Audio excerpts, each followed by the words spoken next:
वीर साहेब की जय। बंदो चरण गुरुदेव के, बिनती सुनो मम दीन की। तारे अनेकन पतित, अब अर्जी है मंद मलीन की। गुरु भक्ति कर देत है सकल पाप को नाश, जैसे चिनगी आग की पड़ी पुरानी घास। सदगुरु श्री कबीर साहब जी मेरे हृदय मंदिर के आराध्य परम पूज्य सदगुरु श्री मान साहब जी, मैं चरण कमलों में सिर झुका के त्रिवार बंदी करता हूं। सदगुरु श्री कबीर साहब जी का मुख्य उपदेश भव बंधनों से छुड़ाने का है, डुबाने का नहीं। साहब ने जो भी उपदेश दिया भाव बंधनों से छूटने का दिया, डूबने के लिए नहीं दिया। इसलिए तो कहा बंदी छोर सदगुरु श्री काशी साहब जी ने कव्वाली शब्द 2 में, सच्चे कबीर पंथी साधु होना सहज नहीं। तजत पक्ष सब न्याय देखी, बिरले जानो कहीं। चोरी झूठ ओ नारी को छोड़ के सच्चे चले। जिनके दिल में बधे कभी जड़ का अध्यास नहीं। सच्चे कबीर पंथी साधु होना सहज नहीं। तजत पक्ष सब न्याय देखी, बिरले जानो कहीं। मान बढ़ाई जगत में सबको लगी रहे, उस पर जिनकी किसी समय बिल्कुल नजर नहीं। सच्चे कबीर पंथी साधु होना सहज नहीं। तजत पक्ष सब न्याय देखी, बिरले जानो कहीं। भूले हैं जीव मान के विषयानंद को सदा, पारख दृष्ट धार के ही तिनका असर नहीं। सच्चे कबीर पंथी साधु होना सहज नहीं। तजत पक्ष सब न्याय देखी, बिरले जानो कहीं। सत्संगत उनकी सदा भक्त जो कोई करे, खानी बानी भूल मिटे गुरु कबीर यूं कही। सच्चे कबीर पंथी साधु होना सहज नहीं। तजत पक्ष सब न्याय देखी, बिरले जानो कहीं। काशी कहे खोज देखो, करता कहीं न और है। सांच हंस पद को गहो, न्याय से करो सही। सच्चे कबीर पंथी साधु होना सहज नहीं। तजत पक्ष सब न्याय देखी, बिरले जानो कहीं। सदगुरु श्री कबीर साहब जी पुकार करके समझाते हुए कहते हैं कि साधु तो बहुत मिल जाते हैं, साधु भेष भी ले लेते हैं, कबीर पंथ में भी आ जाते हैं, लंबी चौड़ी बात भी कर लेते हैं, मंचों पर बैठ कर उपदेश भी करते हैं, लेकिन सच्चे कबीर पंथी साधु होना सहज नहीं। सच्चे कबीर पंथी साधु कोई कोई होते हैं, लाखों में होते हैं। सभी प्रकार के पक्ष को तजने वाले, न्याय से चलने वाले कोई बिरले होते हैं। चोरी झूठ और नारी को बिल्कुल छोड़ दे, त्याग दे। चोरी करना, झूठ बोलना, नारियों से मेल रखना, विषय भोगना, ये बिल्कुल दूर करे, छोड़ के सच्चे चले। बिल्कुल किसी प्रकार का कोई भी विकार अपने अंदर ना रखे। जिनके दिल में बधे कभी जड़ का अध्यास नहीं, उनके दिल में कभी जड़ का अध्यास नहीं रहता। मान बढ़ाई जगत में सबको लगी रहे, उस पर जिनकी किसी समय बिल्कुल नजर नहीं। मान बढ़ाई जगत में सबको लगी रहती है, लेकिन जो सच्चे कबीरपंथी साधु होते हैं उनकी उस पर बिल्कुल नजर नहीं होती। एकदम न्यारे, बिल्कुल अलग रहते हैं। भूले हैं जीव मान के विषय आनंद को सदा, पारख दृष्ट राग धार के ही तिनका असर नहीं। विषयानंद में लोग भूले हुए हैं, विषय भोग में भूले हुए हैं, आनंद में भूले हुए हैं। जहां जाते वहां किसी न किसी चक्कर में पड़ जाते हैं, पारख दृष्ट धार के ही। और जो पारख दृष्टि जिनकी रहती है तिनका असर नहीं, किसी प्रकार से उनके ऊपर और संसार का असर नहीं पड़ता। सत्संग ते उनकी सदा भक्त जो कोई करे, खानी वानी भूल मिटे गुरु कबीर यूं कही। और ऐसे संतों के साथ में जो भी रहेगा, सत्संग करेगा, भक्त जो कोई करे, तो खानी वानी भूल मिटे, उसकी खानी वानी दोनों भूल मिट जाएगी। ये गुरु सदगुरु श्री कबीर साहब का निर्णय है। काशी कहे खोज देखो करता कहीं न और है। सांच हंस पद को कहो न्याय से करो सही, और सांच हंस पद को कहो अपने आप को जानो नीर चीर का निवेरा करो। बेर कोल सभी प्रकार की कल्पना को दूर कर दो, तब पूर्ण शांति मिलेगी।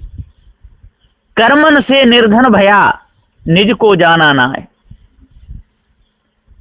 भोगों में अंधा रहा सुख खोजे वेदों मां है। सदगुरुदेव कहते हैं कि अपने ही कर्मों से मनुष्य निर्धन हो जाता है और अपने ही कर्मों से धनवान हो जाता है। धनवान बाहर की संपत्ति बढ़ना जो कोई धनवान होना नहीं है, और बाहर की संपत्ति यदि खत्म भी हो जाए तो कोई निर्धन होना नहीं। जब मनुष्य सद्गुणों से गिर जाता है तब निर्धन होता है। इसलिए सद्गुणों को धारण करना चाहिए। संसारी लोग अज्ञानी होकर फिरते हैं, ज्ञानी होकर जिसमें ज्ञान नहीं है उसकी पूजा करते हैं, कर्म कांड में फंस जाते हैं, उपासना कांड में फंस जाते हैं, योग कांड में फंस जाते हैं, ज्ञान कांड में फंस जाते हैं, ईश ब्रह्म परमात्मा की कल्पना करने लगते हैं, पत्थरों की पूजा करने लगते हैं, कुल देवी की पूजा करते हैं, बकरे को काट कर चढ़ा देते हैं, शराब पीने लग जाते हैं। यही कर्म निर्धन होने के हैं। अंडा मांस मछलियों को तो गाजर मूली की तरह खाते हैं। इतना ही नहीं, स्त्रियों के साथ भोग विलासों में भी रत रहते हैं, अंधे हो जाते हैं। सज्जनों, आप लोग वेदों में सुख खोजते हो, वेदों में सुख नहीं है। यदि वेदों में सुख होता तो विष्णु राम कृष्ण का मन पवित्र क्यों नहीं हुआ? क्या कारण था? सारे वेदवादियों का मन पवित्र होना चाहिए। विवेक विचार के साथ देखा जाए तो वेदों को पढ़ने से किसी का भी मन पवित्र नहीं हुआ। ब्रह्मा विष्णु महेश का भी मन पवित्र नहीं हुआ। विश्वामित्र का मन पवित्र नहीं हुआ। हे भाइयों, सुख त्याग वैराग में है, सुख मन को पवित्र करने में है, विषय वासना के त्याग में है। दूसरी जगह सुख नहीं है। यदि दूसरी जगह सुख मिलेगा तो दुख में बदलने वाला सुख मिलेगा, अखंड सुख नहीं मिल सकता। अखंड सुख के लिए अपने आप को जानना होगा, मन के विकार सारे हटाने होंगे, विषय भोगने की आदत मिटानी होगी, पारखी संतों का संग करके जड़ चेतन का भेद जानना होगा, तब सुंदर जीवन होगा। ऐसा निर्णय है पारखी संतों का। जब तक हम मन को निर्मल नहीं करेंगे, धोखे में ही सारा समय हमारा जाता रहेगा, तब तक हमको कुछ भी नहीं मिलेगा।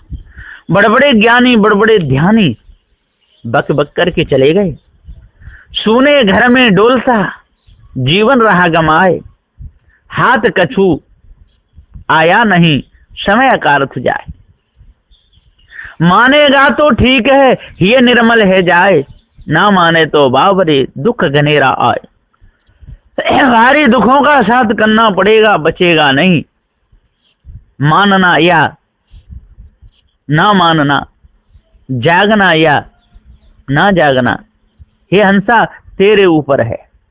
चोरी करेगा तो तू चोर कहलाएगा, व्यभिचार करेगा तो तू व्यभिचारी कहलाएगा, सेवा करेगा तो तू सेवक कहलाएगा। तू क्या बनना चाहता है तेरे ऊपर है। जड़ चेतन के निर्णय की बात मानेगा तो ठीक है, नहीं मानेगा तो मार खाएगा।